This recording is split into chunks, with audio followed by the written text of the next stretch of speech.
Banking খাতের চলমান সংস্কারে আমানতকারীরা ক্ষতিগ্রস্ত হবে না। এই সংস্কার ব্যক্তির বিরুদ্ধে, প্রতিষ্ঠানের বিরুদ্ধে নয়, আস্থার জায়গায় ব্যাংকগুলোকে রাখতে হবে বলছেন অর্থনীতিবিদ মুস্তাফিজুর রহমান। এফডিসিতে আয়োজনে বিতর্ক প্রতিযোগিতায় এসব কথা বলেন তিনি। রাজনৈতিক সদিচ্ছাই পারে আর্থিক খাতে সুশাসন প্রতিষ্ঠা করতে, এই শিরোনামে ডিবেট ফর ডেমোক্রেসির ছায়া সংসদ। প্রাতিষ্ঠানিক সক্ষমতা বৃদ্ধি করতে হবে।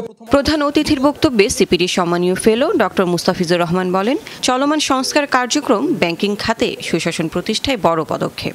এখানে এক্সিট পলিসি করা হচ্ছে, যেগুলো একটু দুর্বল আছে সেখানে প্রশাসক বা নতুন বোর্ড করে তাদেরকে দিয়ে ব্যাংককে একটা সুস্থির অবস্থায় আনার চেষ্টা করা হচ্ছে। সুতরাং আমার মনে হয় না যে আমানতকারীদের দুশ্চিন্তা করার কোনো কারণ আছে।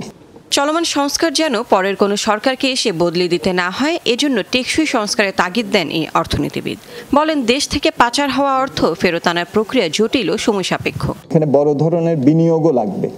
এটা যদি আমরা করি, বেস্ট লয়ারদেরকে আমরা যদি হায়ার করি, আমার মনে হয় যে এটার একটা অংশ আমরা আনতে পারবো। তবে এরা এতই ধূর্ত, এরা লেয়ারের পর লেয়ার বিভিন্নভাবে এগুলোকে হাইড করে।